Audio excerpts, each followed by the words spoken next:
Sepada, selamat pagi teman-teman Pro 2. Dari kawasan Jalan Durian nomor 1 ND. Hai, good morning teman Pro 2 bareng Priska dan Salsa Morning Sunshine, guys. Yes. Sesuai janji kita bakal bersama dengan narasumber di edisi Sepada Kita Indonesia pagi hari ini, teman-teman Pro 2. Iya. Dan sepertinya kita sudah terhubung langsung ya bersama dengan narasumber kita yang tidak kalah kerennya nih, Sal. Betul sekali. Pagi-pagi sudah semangat kitanya nih. Halo Kak Selvi, selamat pagi. Halo Priska, selamat pagi. Hai Kak Selvi, saya Halo. tidak sendiri, saya sama teman Salsa. Oke, halo Salsa, selamat Halo, pagi. selamat pagi juga Kak Selvi. Terima kasih Kak Selvi pagi hari ini sudah meluangkan waktu untuk bergabung bersama kita di Pro 2 RRI ND.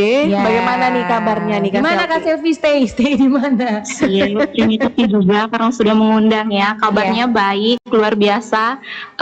Sangat siap menjalani Apa tuh? minggu ini. Asik, Oke. amin. Karena hari ini baru hari Senin ya, Ya. jadi kita baru start semuanya, baru mulai semuanya nih teman-teman Pro Iya, 2. teman-teman Pro 2. Dengan tema kita untuk Kita Indonesia ini adalah mewujudkan sekolah sebagai ruang toleransi dan juga persatuan, menjadikan lingkungan pendidikan sebagai tempat belajar hidup bersama dalam keberagaman. Cocok sama narasumber kita Kak Betul Selvi nih. sekali. Kak Selvi, kita kenalan dulu. Kak Selvi kemarin sempat dikasih kesempatan untuk gabung dengan anak-anak kita, adik-adik kita di Papua. Boleh kenalannya Kak Selvi, silakan. Oke, terima kasih teman-teman, sahabat pendengar Pro 2 RRI Pro 2 ND. Perkenalkan, nama saya Selvi, saya dari Bajawa. Kurang lebih 2 tahun terakhir saya menjadi guru pedalaman Yayasan Tangan Pengharapan di Kampung Asai, Provinsi Papua. Oke. Wow, ini Kak Selvi 2 tahun. Bagaimana sih Kak Selvi selama 2 tahun berada di Iya. Papua? Ada culture Kemudian- shock mungkin ya, Sal. Apakah first impressionnya tuh seperti apa? Iya, nih? ayo Kak Selvi cerita. Bisa diceritakan ke kita berdua. Karena kami dengan tahun teman-teman. depannya mau ke sana juga. Oke, apa ya, perasaan pertama di hari-hari pertama mengajar tuh tentunya kayak apa ya, excited, terharu juga kayak karena bisa bertemu dengan anak-anak Papua secara langsung begitu ya, Iya. dengan peran menjadi guru yang akan mengajari mereka. Kayak dari yang sebelum-sebelumnya cuma bisa melihat dari tayangan-tayangan di televisi atau di media sosial, tapi sekarang tuh pada waktu ketika menjadi guru ya, Iya. bisa berhadapan langsung dengan mereka, ada di depan mata kita dan akan hidup berdampingan dengan mereka. Jadi perasaannya tuh kayak terharu, bangga juga, bisa ketemu, bisa hidup berdampingan dengan anak-anak dan masyarakat Papua seperti itu. Oke, Kak Selvi, ya, kalau untuk di Tangan Pengharapan sendiri, karena kan guru pedalaman, ini bagaimana sih caranya untuk gabung sama Tangan Pengharapan, Kak Selvi? Oke, kalau teman-teman yang ingin bergabung menjadi guru pedalaman di Yayasan Tangan Pengharapan, Iya. biasanya Yayasan Tangan Pengharapan setiap tahun kurang lebih 2-3 kali membuka pendaftarannya untuk bagi teman-teman yang berminat. Jadi kita pendaftarannya secara online, kemudian akan mengikuti berbagai tahap seleksi seperti administrasi, wawancara, Baik. ada juga tes psikologi. Setelah itu ketika dinyatakan lulus, baru mengikuti training di Jakarta seperti itu. Wow, berarti seleksinya lumayan panjang juga Yes. ya ini ya. Iya, betul sekali, Oke. lumayan panjang. Nah, kita perlu melewati beberapa tahap seperti itu. Oke. Ini Ya. yang menarik ya dari Kak Selvi. Kak Selvi ini kan memang kalau bisa dibilang dari kita. Kemudian datanglah ke suatu desa pedalaman, apalagi di tanah Papua sendiri ya. Iya. Bagaimana sih Kak Selvi? Adakah sesuatu yang menurut Kak Selvi mungkin itu tuh tidak ditemukan di daerah kita, tapi setelah Kak Selvi ke Papua, kemudian bertemu dengan anak-anak langsung, katanya tadi kan mereka excited tuh. Iya. Apakah ada sesuatu yang berkesan yang membuat mereka tuh agak sedikit berbeda? Apalagi ini kan merupakan hal yang baru ya di 2 tahun terakhir kemarin. Oke, hal yang berbeda ya, yang tentunya banyak secara kebiasaan Baik. hidup, kebiasaan sehari-hari. kayak anak-anak di sini, anak-anak kita di sini kalau pergi ke sekolah, yang dibawa tuh jajannya misalnya makanan dan lain sebagainya. Tapi anak-anak Papua ketika ke sekolah jajannya yang mereka bawa tuh pinang seperti itu. Wow. Jadi itu hal-hal yang unik dan berbeda dari anak-anak kita di sini. Terus kayak kehidupan, karena kebetulan di sana itu tempat saya mengajar, tidak semua Senter Tangan Pengharapan itu di daerah pesisir, tapi kebetulan tempat saya mengajar daerah pesisir. Jadi ya hari-hari anak-anak tuh di pantai, dayung, mancing, berenang, begitu. Itu hal-hal yang tentunya mungkin beda dari keseharian kita di sini. Berarti itu yang membuat Kak Selvi tuh akhirnya kayak wow, ini seusia anak-anak mungkin yang di tempat kita tuh mereka masih bawa jajan ya, atau bawa sesuatu mungkin permainan dari rumahnya, tapi di sana tuh memang sudah Benar-benar ada apa ya istilahnya, suatu keharusan yang membuat mereka tuh lebih dekat dengan budaya mereka. Mereka Dengan sudah makan budaya. sirip pinang, kemudian mereka juga sudah mendayung sejak kecil. dengan Berarti- alam lah, dekat sama alam juga karena daerah pesisir kan Kak Selvi. Tapi ini mungkin lebih sedikit apa ya, lebih sedikit berat mungkin ya tentang pendidikan nih Kak Selvi. Selama Kak Selvi di sana, kita juga kan mau tahu, mungkin beberapa teman Pro 2 yang belum terlalu paham mengenai pendidikan di tanah Papua ini seperti apa yang Kak Selvi lihat begitu. Kemudian pengalaman Kak Selvi terjun langsung untuk memberikan mereka beberapa pengetahuan begitu Kak Selvi. Oke, bisa diulang Kak pertanyaannya, kurang jelas tadi. Oke, tentang pendidikannya Kak Selvi yang Kak Selvi lihat di tanah Papua ini seperti apa selama Kak Selvi berada di sana begitu. Oke, tentang pendidikan di sana ya, tentunya apa ya, bisa dibilang prihatin seperti itu, karena kayak kita masih hidup di satu negara yang sama, tetapi sangat terasa kejomplangannya seperti itu. Di kota yang biasanya kami turun untuk belanja, yang jaraknya kurang lebih 3-4 jam, itu sangat terasa perbedaannya. Kayak di sana dari segi pendidikan ya, fasilitasnya, ketersediaan tenaga pengajarnya itu sangat kurang. Di tempat saya mengajar di kampung Asai itu guru yang bisa stay untuk mengajar itu ya cuman kami guru pedalaman, guru tangan pengharapan. Jadi beban mengajarnya itu cukup besar gitu. Kami mengajarnya pagi dan sore. Lalu dukungan dari orang tua juga sih, itu yang kayak perlu jadi satu catatan penting.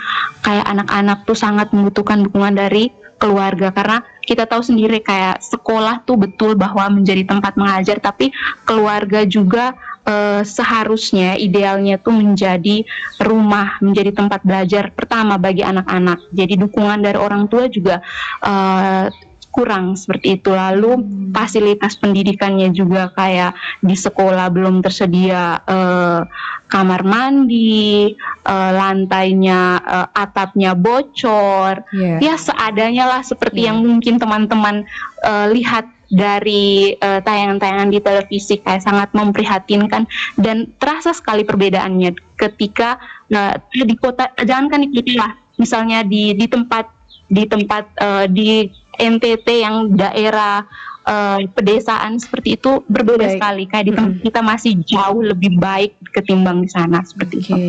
Dan ini menjadi perhatian bersama begitu ya Kak Selvi untuk harapan ke depannya. Iya betul sekali. Kalau Asai itu Kak Selvi jauh dari kabupaten perkotaan atau bagaimana? Itu kita harus langgar laut kah atau bagaimana Kak Selvi tempatnya? Iya betul sekali, harus langgar laut karena di sana itu daerah kepulauan. Jadi transportasinya perahu speed dan perahu semang begitu. Kalau kita harus menyeberang ke kampung sebelah pun kita harus menyeberang.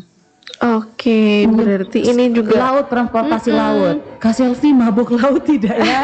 Kita berdua kayaknya tidak bisa nih dengan melihat dengan cuaca juga kan Kak Selvi di sana. Begitu. Bagaimana Kak? Maksudnya kita Maksudnya tuh mungkin kalau misalnya dari Kak Selvi sendiri itu kan bisa ya dalam waktu 2 tahun kemarin awalnya beradaptasi, kemudian bisa langsung ikut bersama dengan mereka menyeberang, kemudian langsung ke tempat mengajarnya. Iya, Kayaknya kalau selesai. misalnya untuk kita berdua kayaknya agak sulit ya. karena mabuk laut. Mabuk laut soalnya. Jadi baru pun kita lihat itu dari perahu dari arah kejauhan mungkin kita sudah pusing. oleng ya Iya, teman-teman betul Pro 2. sekali, Kak Selvi. Memang perlu adaptasi. Awal-awal pun saya juga agak oleng-oleng juga pas naik. Apalagi ketika cuacanya kurang bagus ya pasti mabuk. Tapi lama-kelamaan akhirnya terbiasa. Berarti Kak Selvi sendiri nih kalau boleh tahu adaptasinya berapa lama nih? Iya. Karena adaptasinya cukup cepat menurut saya ya. Karena setiap hari itu diajak terus sama anak-anak, ibu ayo kita ke pulau ibu, seperti itu. Jadi mulai itu terbiasa dari perahu-perahu dayung, semakin lama speed, kemudian perahu semang, akhirnya lama-lama terbiasa. Ya kurang lebih 2-3 minggu tuh sudah mulai terbiasa. Sudah bisa. Oh, Baik, ya ini menarik ya. Iya. Soal anak-anak nih saya senang sekali kalau Kak Selvi posting di sosial media tentang kegiatannya mereka dengan anak-anak dari Papua. Tuh saya senang sekali. Banyak juga banyak informasi yang kita dapatkan juga dari teman-teman di guru pedalaman, dan kita harus kasih apresiasi yang cukup tinggi ya buat Kak Selvi, buat teman-teman guru juga yang di pedalaman, karena tugasnya juga besar nih Sal. Iya, termasuk betul Kak Selvi. sekali. Iya. Dan untuk teman-teman dari Tangan Pengharapan itu sendiri Kak Selvi, apakah cuma di Papua atau ada di tempat pedalaman lain yang menghadirkan guru pedalaman dari Tangan Pengharapan, Kak Selvi?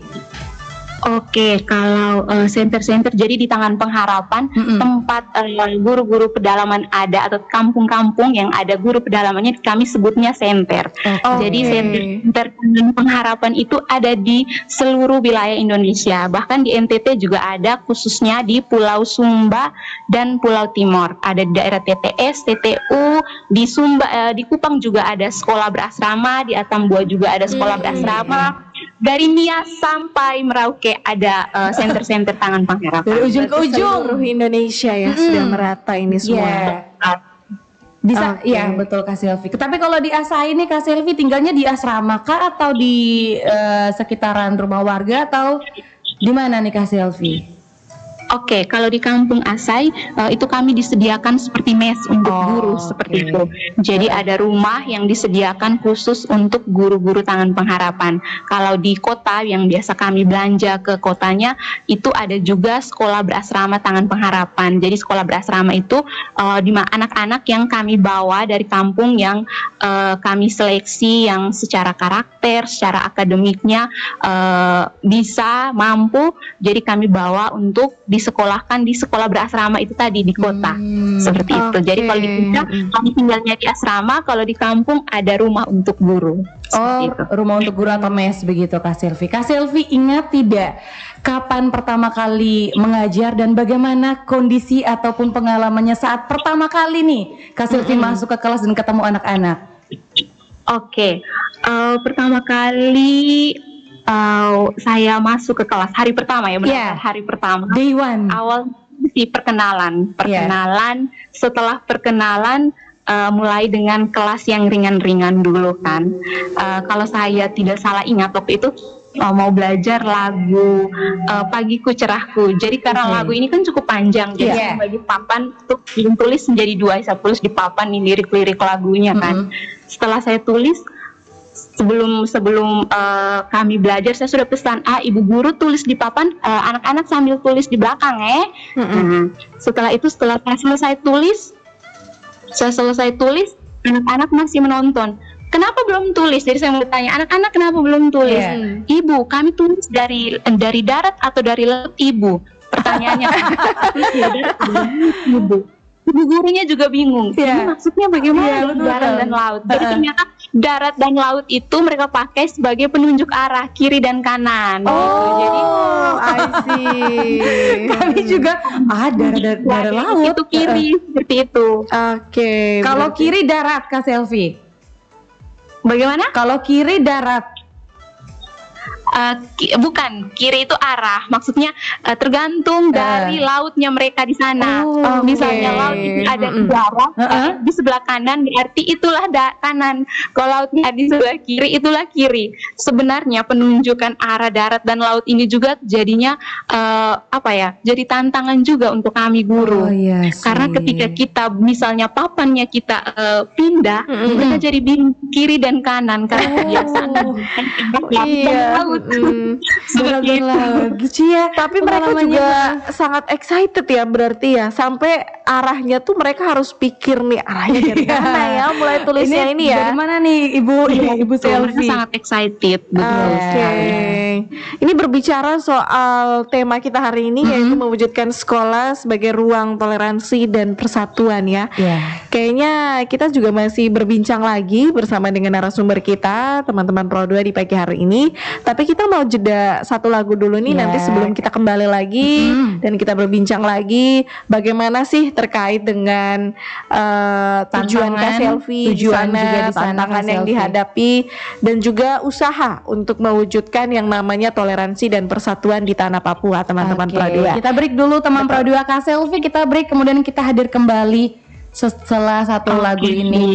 Oke, teman Pro 2, buat kamu yang mungkin tertarik ya sama pembicaraan kita, kamu bisa tanya-tanya, gabung sama kita di 082147650422. Silakan terus sama kita di Pro 2 ND, teman terbaik kamu. Teman Pro 2 masih di Kita Indonesia Spesial Spada dan kita masih dengan narasumber kita Kak Selvi. Halo Kak Selvi. Suara saya aman Kak Selvi? Aman. Oke. Masih semangatkah Kak Selvi pagi hari ini? Pasti Kak Selvi. Iya, tentunya semangat. Sudah makan Kak Selvi? Sudah makan? Sudah dong. Salsa belum makan Kak Selvi. Tapi kita tetap semangat ya pagi hari ini. Meskipun belum makan, wajib makan pagi ya teman produk. Oke, kita kembali lagi Kak Selvi mau tanya tentang cerita dan juga pengalamannya. Ini tantangan. Ini saya dari tadi berpikir ini hal yang saya rasa teman-teman Pro 2 ataupun kita semua wajib tahu. Tantangan nih Kak Selvi yang Kak Selvi hadapi, yang Kak Selvi alami selama mengajar di kampung Asa ini seperti apa? Mungkin dari pendidikan atau transportasi ya Sal yang tadi betul sekali disebutkan, atau dengan adaptasi atau dengan masyarakat dan mungkin ada sedikit culture shock yang memang di tempat kita biasanya ada, tapi setelah di tempat sana ya kok tidak ada begitu. Makan mungkin ya Sal, di sini betul makan sekali. Mungkin di sana Kak Selvi apa ya makanan khas dari Papua? Atau jangan sampai Kak Selvi ini sudah terbiasa nih akhirnya makan sirip pindang juga ini. Iya Kak Selvi. Kak Selvi tertawa. Oke Kak Selvi, cerita dulu ke kita bagaimana tantangannya dan bagaimana cara menghadapinya Kak Selvi. Betul sekali. Oke, kalau untuk tantangannya tentunya sangat banyak, apalagi kalau kita sebut daerah pedalaman. Konteksnya di sana dulu ya. Di sana itu listriknya tidak ada. Yang pertama ya, listriknya tidak ada, jaringannya tergantung cahaya matahari. Kalau cahaya mataharinya panas, powernya panas, maka ada jaringan. Kalau misalnya hujan terus, 1 hari full berarti besok sampai 2 hari setelahnya pasti tidak ada jaringan. Nah, itu dari fasilitas listrik dan jaringan tentunya tidak ada. Apalagi ya, secara makanan juga kayak sayur-sayuran yang kita di sini tidak makan, di sana akhirnya makan. Apa ada daun-daun apa yang di sini kita tidak pernah lihat, akhirnya di sana itu mereka jadikan sayur, dan ketika ditawari kayak sudah di depan mata ada banyak masyarakat di situ ditawari makanan, tidak mungkin kita tolak kayak tidak enak ya. Jadi harus berusaha ya untuk mencicipi, walaupun mungkin rasanya agak asing di kita punya lidah, tapi tetap mencoba itu dari makanan. Kayak selain kalau makanan, bukan maksudnya tidak semuanya tidak enak gitu. Kayak di sana kan banyak ikan. Nah, itu enaknya banyak sekali ikan-ikan. Pokoknya semua jenis makanan laut pasti dibawakan kami. Terus tantangan lainnya yang mungkin agak lebih tentang kehidupan mungkin. Ada yang lebih serius kayak dari segi pendidikan, mungkin salah satunya seperti yang tadi sudah saya singgung tentang peran keluarga ya, kayak kurangnya begitu dukungan keluarga terhadap anak, sehingga kayak anak sendiri pun merasa tidak didukung untuk ke sekolah. Jadi ya betul, kayak sekolah tuh memang betul tempat mengajar, tapi apa ya, jangan lupa bahwa keluarga dan rumah itu adalah pendidikan pertama bagi anak. Betul. Jadi kan anak kita tahu bahwa lebih banyak menghabiskan waktu di rumah dengan keluarga, sehingga idealnya kayak rumah dan keluarga itu harus bisa jadi tempat belajar yang nyaman bagi anak-anak. Kayak pagi datang ke sekolah, anak-anak datang dengan keadaan perut kosong, tidak makan. Jadi kayak ucapan selamat pagi kita tuh akan dibalas dengan menguap gitu. Anak-anak kan. Jam 9 tuh, aduh itu sudah jam-jam rawan tuh, sudah tidak nyaman lagi di kelas. Jadi anak-anak tuh kurang diperhatikan, kurang didukung lah oleh keluarga. Seperti itu. Jadi kayak tantangan lain juga mungkin karena jauh dari keluarga, kadang-kadang jaringan hilang, atau misalnya baterai habis, tidak bisa menghubungi keluarga. Itu salah satunya sih juga tantangan yang kami hadapi di sana. Tapi keren sekali ya teman-teman guru ini. Maksudnya dengan segala tantangan yang ada, mereka tuh berhasil untuk survive begitu Kak Selvi. Sampai waktu 2 tahun tuh kan bukan waktu yang cepat ya. Betul. Itu juga waktu yang lama, butuh proses, butuh adaptasi. Tapi akhirnya Kak Selvi tuh berhasil sampai di tahap akhirnya pulang lagi ke tempat kita, teman-teman Pro 2. Jangan sampai Kak Selvi mau cari jaringan, Kak Selvi naik ke pohon Kak Selvi. Kak Selvi cari jaringannya sampai naik ke pohon kah atau bagaimana Kak Selvi? Pernah? Bagaimana? Pernah naik ke pohon kah untuk cari jaringan? Oh iya, pernah juga. Mencari padahal saya asal lalu karang, padahal pernah Kak Selvi. Oke. Jadi ada suatu momen kalau tidak salah di 2 Mei kami satu center di satu pulau itu, satu wilayah. Kami berkegiatan di sebuah center namanya Miosini, di pulau tersendiri lagi. Jadi di sana itu memang benar-benar tidak ada jaringannya. Kalau di kami itu masih lebih baik, masih ada jaringan. Di sana benar-benar jaringan tidak ada. Jadi kami harus kirim laporan, mau update, mau story ya kan. Live update Kak Selvi. Kami harus naik pohon demi mendapat jaringan yang tidak full juga, yang masih effort juga sampai di atas cuma 1 batang. Aduh, kami harus naik effort ya. Oke nih Kak Selvi, kalau untuk perasaannya Kak Selvi, saya yakin pasti bangga, kemudian pasti campur aduk. Ada senangnya juga, ada sedihnya karena jauh dari keluarga. Apakah ada momen Kak Selvi, kita manusia ya, mau menyerah begitu, kayak rasanya aduh pengen mau pulang tapi tidak bisa Kak Selvi, jauh. Apakah ada momen di mana Kak Selvi nih aduh saya rasa susah begitu ya, kemudian mulai berpikir hal-hal yang menurut Kak Selvi membuat Kak Selvinya down begitu, membuat Kak Selvi moodnya jadi kena begitu Kak Selvi. Apakah pernah ada momen seperti ini? Iya betul sekali, tentunya pernah, sangat pernah gitu merasakan momen-momen ingin menyerah. Biasanya tuh paling sering merasakan itu karena merasa kayak tidak ada progres gitu pada anak-anak. Karena kita manusia ini kan seringnya tuh berekspektasi, kita bawa dengan standar dari kota gitu kan, ketika mengajar, anak-anak tuh pasti akan seperti ini, kita maunya anak kita tuh akan langsung bisa, langsung mengerti, langsung paham ini seperti itu. Tapi dalam di kenyataannya ternyata susah, karena secara daya tanggapnya lebih lambat dibanding adik-adik kita di tempat kita ya. Terus karena itu tadi banyak faktor lah, jadi kadang-kadang merasa kayak kok tidak ada progres, kok lambat sekali, kenapa materi ini diulang-ulang terus.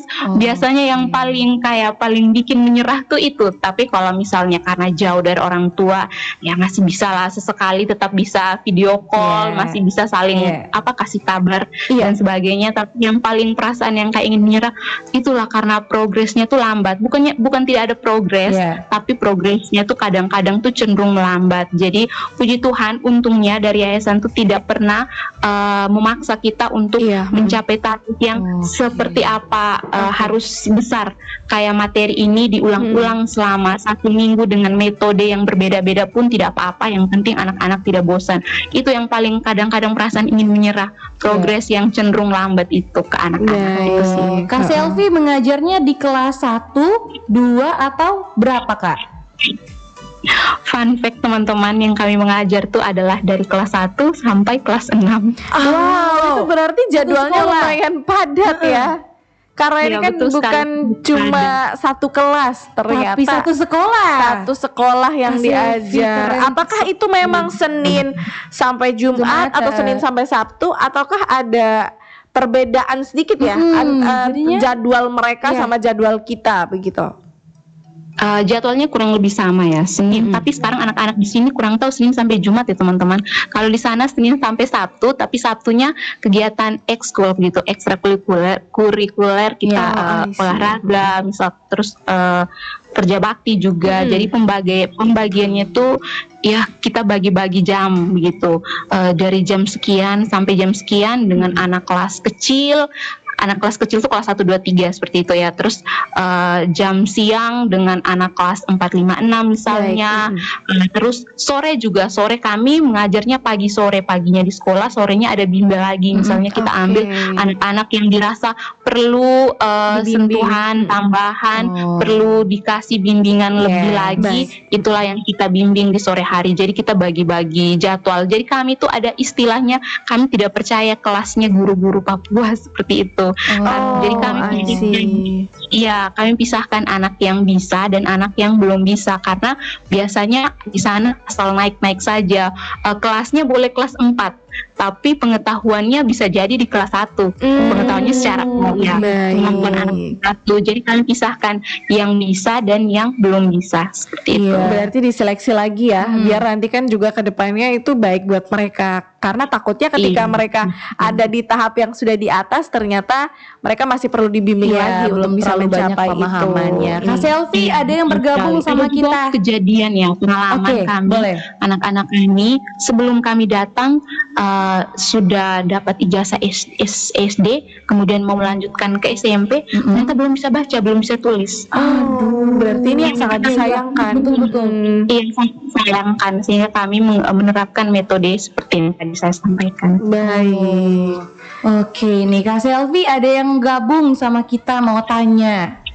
Dari Kak Eton mau tanya kepada Kak Selvi. Salam kenal untuk Kak Selvi.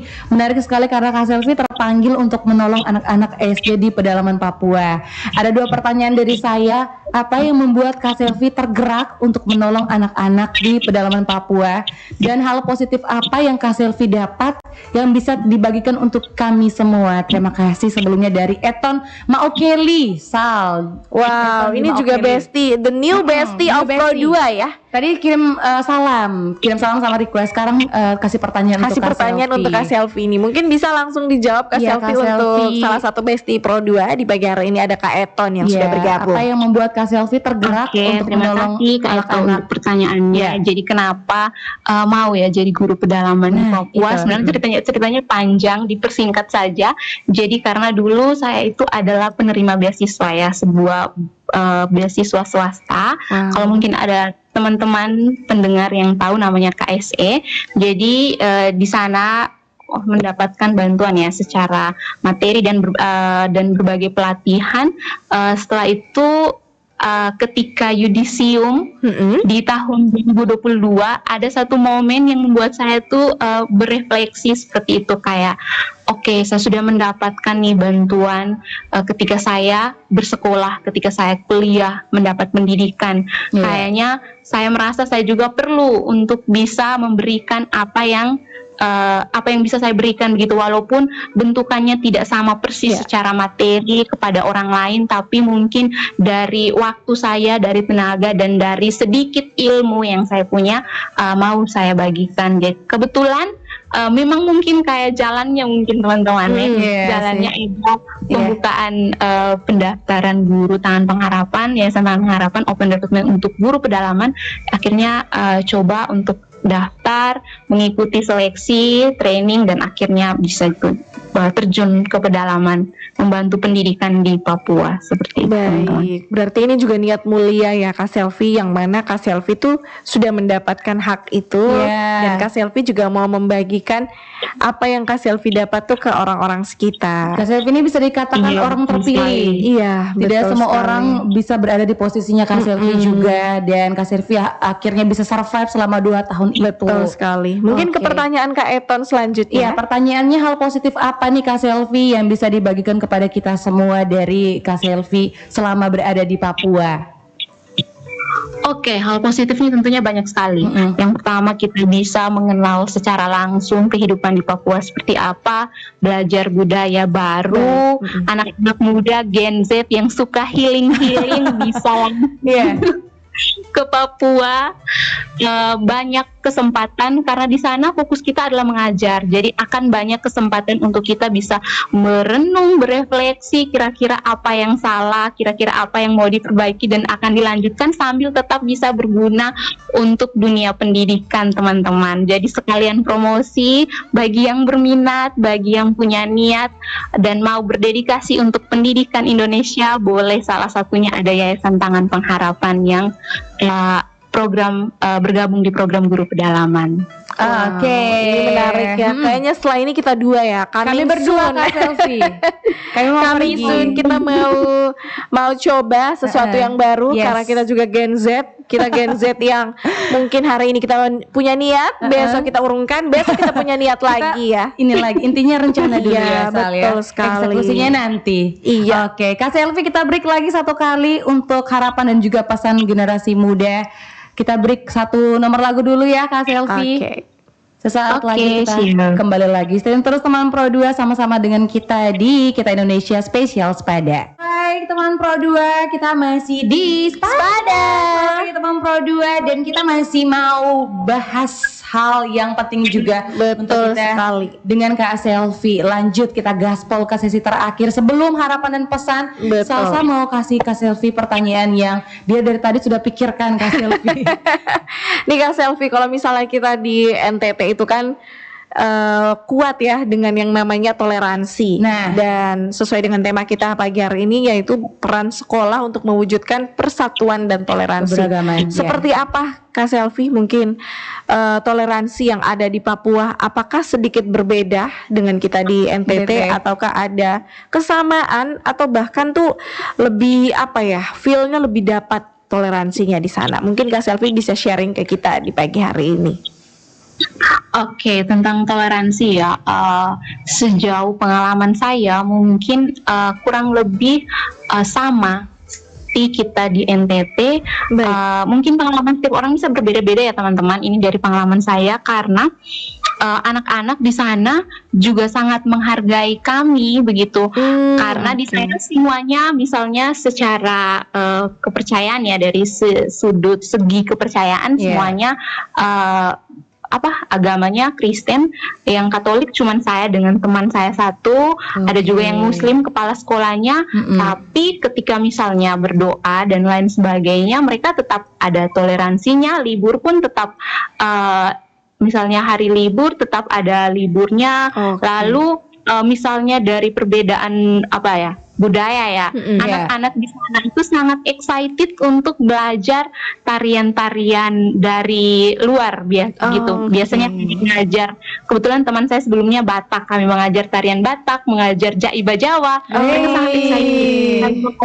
Ada lagu-lagu daerah dari daerah lain, mereka juga sangat excited. Jadi untuk toleransi sejauh pengalaman saya, mereka juga punya rasa toleransi yang baik gitu. Betul. Ini berarti memang toleransinya juga cukup tinggi ya di tanah Papua. Apalagi tadi minornya Kak Selfie dan teman dari Batak itu, tapi tidak menutup kemungkinan kalau mereka akan diterima begitu. Betul sekali. Disambut dengan hangat ya Kak Selfie. Iya betul sekali, sangat diterima. Ini tidak terasa ya, Kak Priska, kita sudah di penghujung acara Lagi edisi 10 Sepada menit. pagi hari ini. Mungkin kita langsung saja nih Kak Selfie, apa sih pesan dulu nih, pesan untuk anak muda yang mungkin seperti kami ya, yang hari ini mut-mutan, besok niat lagi, kurang besok motivasi. Iya, jadi kayak semangat kita tuh masih kurang sampai hari ini. Kak Selfie kasih kami semangat dulu, tampar kita dengan kata-kata Kak Selfie. Silakan Kak Selfie kasih semangatnya, kasih pesan-pesannya untuk teman Pro 2 yang dengarkan siaran kita di pagi hari ini. Oke, mungkin sedikit pesan untuk teman-teman walaupun akan terdengar klise ya. Marilah kita sebagai anak muda bisa mendukung apapun ya program pemerintah, baik itu pendidikan apapun jenisnya, sesuai dengan passion teman-teman, dengan cara teman-teman masing-masing, produktiflah di usia muda. Jika ada yang tergerak mau jadi guru pedalaman, langsung ke Tangan Pengharapan. Sekalian promosi. Langsung set door. Tangan Pengharapan. Ya Kak Selvi. Harapannya Kak Selvi untuk teman-teman mungkin yang dengarkan dari Asai, maybe ya kita tidak tahu. Mungkin mereka dengarkan siaran kita untuk mereka di sana sekolah dan murid-murid di Asai, atau juga harapan untuk kita semua yang dengarkan siaran ini, khususnya anak muda nih Kak Selvi. Silakan. Oke. Harapannya mungkin yang pertama untuk anak-anak Ibu Selvi yang di Asai, semoga tetap semangat belajar mengejar cita-cita kalian. Semoga bisa meraih apa yang selama ini kalian harapkan, kalian sering cita-cita yang sering kalian ceritakan kepada guru-guru. Semoga tidak selamanya di Asai, bisa belajar di luar Asai karena dunia masih terlalu luas untuk kalian jajaki. Dan untuk teman-teman sesama anak muda, sama lagi nih sama pesan yang tadi. Semangat sesuai passion teman-teman, kalian keren, terus berdampak untuk sekitar. Asik, terus berdampak untuk sekitar. Betul sekali. Kak Selvi, kalau mau menggambarkan pengalaman Kak Selvi di Asai dengan satu kata, Kak Selvi mau bilang apa untuk mereka? Pengalaman kalau digambarkan dengan satu kata. Ya. Nano kayaknya. Dua dong Kak Selvi. Nano. Oke, teman Pro 2, Kak Selvi, terima kasih sekali sudah gabung sama kita selama 1 jam untuk sharing-sharing pengalamannya, dan juga saya rasa ini informasi yang cukup sangat menarik ya. Betul sekali. Buat kita teman Pro 2 yang belum terlalu tahu tentang tanah Papua, pendidikannya seperti apa, Kak Selvi akhirnya bisa gabung sama kita untuk pengalamannya. Kak Selvi sukses terus dengan kegiatannya, apapun yang dilakukan semoga selalu berdampak untuk sekitar, Kak Selvi. Dan juga semoga yang sekitar juga bisa makin tergerak hatinya untuk melakukan sesuatu hal yang lebih positif lagi. Anak-anak muda juga makin semangat. Pembicaraan kita pagi hari ini tentunya penuh insight karena juga dari anak muda. Untuk kita juga Gen Z, jadi jangan sampai kamu lengah, jangan sampai kamu melakukan sesuatu hal yang sesuai mood kan, mood-moodan begitu. Jadi mulailah dengan sesuatu hal yang itu berdampak untuk diri kamu dan sekitar. Saya akhirnya saya akhirnya ingat apa yang Kak Selvi bilang dulu. Kak Selvi bilang hidup tuh terlalu sulit ataupun terlalu sukar untuk kita ikuti mood kita begitu. Hidup tuh terlalu besar untuk kita ikuti mood kita. Kayaknya pernah Kak Selvi bilang begitu, karena kemudian kan kita nih bangun, tidur dan sebagainya, semua sesuatu tuh dikerjakan sesuai mood kita. Oke Kak Selvi, thank you so much lagi Kak Selvi. Nanti semoga kita bisa bersua langsung di studio Pro 2 RRND. Semoga nanti ada cerita-cerita inspirasi lainnya dari Kak Selvi yang bisa dibagikan di pagi hari ini. Sekaligus Priska dan juga Salsa mau pamit teman-teman Pro 2 karena ini sudah di pukul 9:54 waktu Indonesia Tengah. Dan tentunya nanti di pukul 10 kita akan langsung relay dari Pro 2 Jakarta. Ada music live chat di pagi hari ini mulai di pukul 10 hingga pukul 11 waktu Indonesia Tengah. Dan di edisi santai siang kalian bakal ditemani bersama RJ Putri, teman-teman Pro 2. See you on the next day. Bye bye teman Pro 2. Bye.